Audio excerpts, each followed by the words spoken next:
مجھے بتائیں آسمہ جہانگیر جب تک زندہ تھی کسی نے قدر کی ان کی؟ ہزاروں مردوں کے اوپر بھاری ایک دلیر عورت تھی۔ اگر یہ ایک داڑھی پگڑی والا بندہ کہہ رہا ہے تو اس کو آپ ہلکا نہ جانیں، ٹھیک ہے؟ تو دیکھیں وہ طالبان جنہوں نے ان کو کافر ڈکلیئر کیا، ان کو وکیل کوئی نہیں ملتا تھا، آسمہ جہانگیر نے کہا میں فری کیس لڑوں گی، یہ بیسک رائٹ ہے۔ آئی قاتل کو بھی اللہ تعالیٰ حق دیتا ہے کہ وہ بھی اپنا وکیل کرے گا، وہ بھی اپنی بات کرے گا۔ یہ اپرائٹ لوگ ہوتے ہیں جو ہمیشہ حق کے لیے کھڑے رہتے ہیں، وہ یہ نہیں دیکھتے کہ یہ سامنے میرا مخالف کون ہے، یہ میرا مخالف ہے یا اس نے فلاں وقت میرے ساتھ یہ کیا تھا تو اب میں اس کے ساتھ یہ کر دوں۔ اس طرح کے لوگ ہر جگہ موجود ہوتے ہیں، لیکن اس طرح کے لوگ سیلف موٹیویشن پہ چل رہے ہوتے ہیں۔ لوگ ایسے لوگوں کو پسند نہیں کرتے کیونکہ ان کی بدنامی زیادہ ہو جاتی ہے۔ تو اس طرح کے لوگ ہر زمانے میں موجود ہیں، آج بھی موجود ہیں، آپ تلاش کریں۔ اگر میں 2-4 صحافیوں کے نام لے دیے تو باقی ناراض ہو جائیں گے، تو اس لیے میں یعنی آپ کو خود کہتا ہوں کہ آپ تلاش کریں۔ بالکل صحیح ہے، مرے ہوں کا ذکر میں کر سکتا ہوں کیونکہ اس پہ لوگوں کو صبر آ جاتا ہے۔ ہاں، لیکن ہم لوگ آج کل تو دعاؤں پہ بہت زیادہ آ گئے نا کہ یہ ملک جو ہے یہ بچے گا، دعاؤں سے بچے گا۔ یہ جو کہانیاں ان کو کروا کے کہ ریالٹی سے اس کا کوئی تعلق نہیں ہے۔ ریالٹی یہ ہے کہ بھائی 10 دفعہ دروشی پڑھنے سے پیٹ نہیں بھرتا، ریالٹی یہ ہے کہ 100 دفعہ سبحان اللہ پڑھنے سے پیاس نہیں ختم ہوتی، وہ آپ کو محنت کرنی پڑنی ہے۔ پاکستان کو یہ دعاؤں کے اوپر ہی لے کے چل رہے تھے، تو دیکھیں 2 ٹکڑے تو ہو گیا نا، بنگلہ دیش الگ ہو گیا نا، کسی بزرگ کی دعا لگی کوئی کام نہیں آئی ہے۔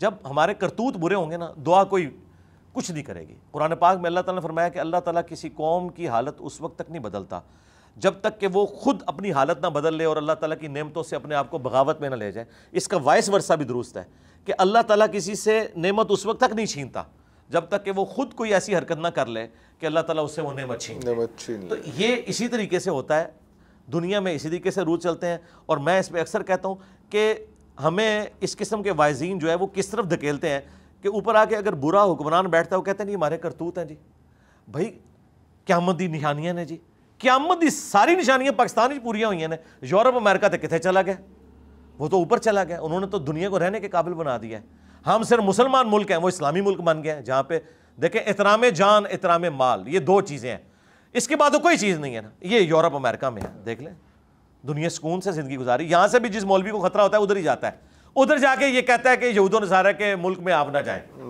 اور وہاں سے آئے ہوئے ڈالرز اور پاؤنڈز کھاتا ہے اور کہتا ہے یہود و نصارہ کے ملک میں، لیکن سیف بھی وہیں پہ فیل کرتا ہے اپنے آپ کو۔ جی ظاہر ہے، آپ دیکھیں گاندھی صاحب کیوں گئے ہیں؟ ہاں، مجبوراً گئے ہیں نا۔ گاندھی صاحب کو جو یہاں سے نکلنا پڑا کسی ہندو کے ڈر کی وجہ سے نکلے ہیں، وہ کسی کرسچن کے ڈر کی وجہ سے نکلے ہیں، یہ سو کالڈ دینی پیشواؤں کے ڈر کی وجہ سے نکلے ہیں نا۔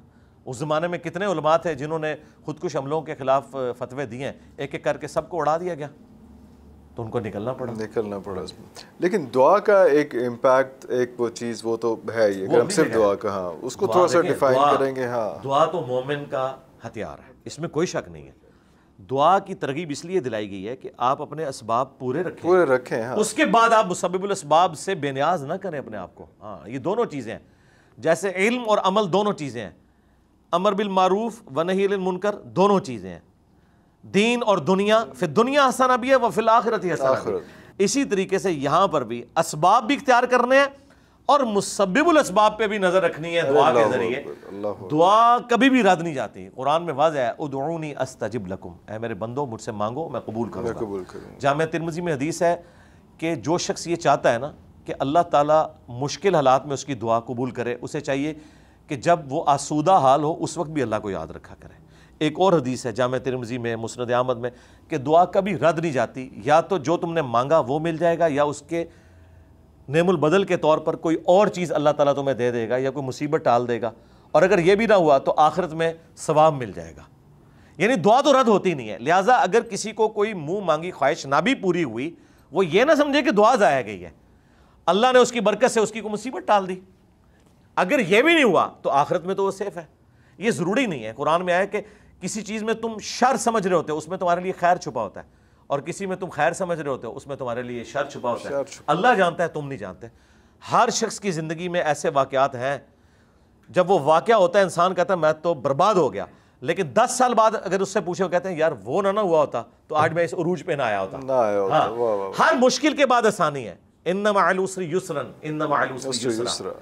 پریگنینسی کی ایک تکلیف کے بعد ایک بڑی آسانی ہے اولاد کی خوشی میں، یہ اللہ نے رکھا ہوا ہے کہ ہر مشکل کے بعد آسانی آتی ہے. انبیاء کی دعائیں کنٹینیوس مختلف سب کی وہ سارا چلتا رہتا ہے سارا سلسلہ اس میں, تو وہ ساری چیزیں بھی ساتھ لے کے چل. قرآن کی دعائیں اور نبی علیہ السلام کے سنت اذکار صبح و شام کے, ہم نے تو باقاعدہ ان کے اذکار کارڈ چھاپ دیے ہیں جو بخاری مسلم میں صبح شام کے بیسک صبح شام کے دعائیں. نبی علیہ السلام جب صبح کے وقت اٹھتے تھے تو کون سی دعائیں پڑھتے تھے؟ وہ آلموسٹ 21 کے قریب اذکار ہیں. پھر شام کے وقت 21 کے قریب, ہاں جی 21 کے قریب ہیں جو احادیث میں رپورٹ ہوئے ہیں. وہ دعائیں آپ ان کے ترجمے میں ہم نے ساتھ پرنٹ کیے, آپ کو انشاءاللہ اینڈ پہ وہ دے بھی دیں گے, ہم PDF بھی ان کے رکھے ہیں, ایپس بھی بنی ہوئی ہیں. ایک ایک دعا اتنی پرفیکٹ ہے کہ میں آپ کو ایک مثال دیتا ہوں. ایک دعا المستدرک للحاکم میں ہے, سیدہ فاطمہ سلام اللہ علیہا نبی علیہ السلام کی لاڈلی ترین بیٹی اور خاتون جنت, نبی علیہ السلام نے کہا اے فاطمہ میری بیٹی تو مجھ سے گفٹ کیوں نہیں لے لیتی؟ آپ لاڈ کا انداز دیکھیں. اور ایک باپ جو امام الانبیاء ہے وہ اس بیٹی کو دے رہا ہے جو جنت کی عورتوں کی سردار ہے, اور اس کو کہہ رہا ہے کہ میں تمہیں ایک ایسا گفٹ دینے لگوں یہ لے لو مجھ سے اپنے باپ سے, کہ صبح اور شام ایک ایک دفعہ یہ دعا مانگا کرو, یا حیو یا قیوم برحمتک استغیث, اے خود سے زندہ ہر چیز کو تھامنے والے میں تیری رحمت کے ساتھ تیری مدد کا سوال کرتا ہوں. اصلح لی شأنی کلہ, میرے تمام کاموں کو تو سنوار دے. ولا تکلنی الی نفسی طرفۃ عین, اور مجھے پلک جھپکنے کے برابر بھی میرے نفس کے سپرد نہ کرنا. اے اللہ تو ہی مجھے سنبھالنا, ایک لمحے کے لیے بھی مجھے میرے سپرد نہ کرنا, تو نہیں مجھے سنبھالنا ہے. حسبنا اللہ ونعم الوکیل, یہ دعا ٹھیک ہے.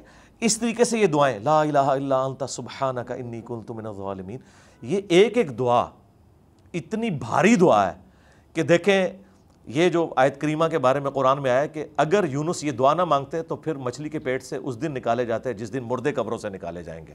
یہ سورہ صافات میں اللہ نے کہا ہے کہ اتنا غصہ تھا ہمارا کہ یونس اگر یہ دعا نہ مانگتا تو پھر یہ قیامت کے دن ہی نکلتا, لیکن یہ دعا کتنی کام کر گئی کہ اللہ تعالیٰ کا غصہ ٹھنڈا ہو گیا. اتنا غصہ کہ میری وحی کی اجازت کے بغیر علاقہ کیوں چھوڑا. اور دعا کتنی سمپل ہے, لا الہ الا انت سبحانک, اے اللہ تیرے سوا کوئی معبود نہیں اور تو تو پاک ہے, تو تو غلطی کر ہی نہیں سکتا. انی کنت من الظالمین, میں تو انسان ہوں, غلطی کروں گا. اب یہ انہوں نے اپنی کمزوری مان لی. اللہ کو یہ پسند ہے کہ آپ اس کے سامنے اپنی کمزوری مانیں. یہی شیطان اور آدم میں فرق ہے. شیطان نے اپنی غلطی کی جسٹیفیکیشن دی تھی, اللہ نے کہا مردود. آدم نے کیا کہا تھا؟ ربنا ظلمنا انفسنا. لہٰذا آدمی وہ ہے جس کی نسبت آدم کے ساتھ, آدم کے ساتھ. ارے اللہ, اور آدم یہ ہے کہ اپنی غلطی کی جسٹیفیکیشن نہیں دیتا, وہ کہتا ہے آئی ایم سوری, بس اللہ تعالیٰ کہتا ہے ٹھیک ہے معاف کر دو. ارے اللہ اکبر. اچھا لاسٹ کویسچن آپ کے, اللہ تعالیٰ آپ کو اپنی حفاظت میں رکھے, لیکن کچھ یہاں پہ ہمیں ویڈیوز وغیرہ ملتی ہیں کہ جناب کوئی حملہ ہو گیا, کوئی یہ ہو گیا, چیزیں ہو گئیں, خدا نہ خواستہ وصیت وغیرہ کوئی پوری لکھی ہوئی ہے, ایک عجیب کیا وصیت کرنی ہے.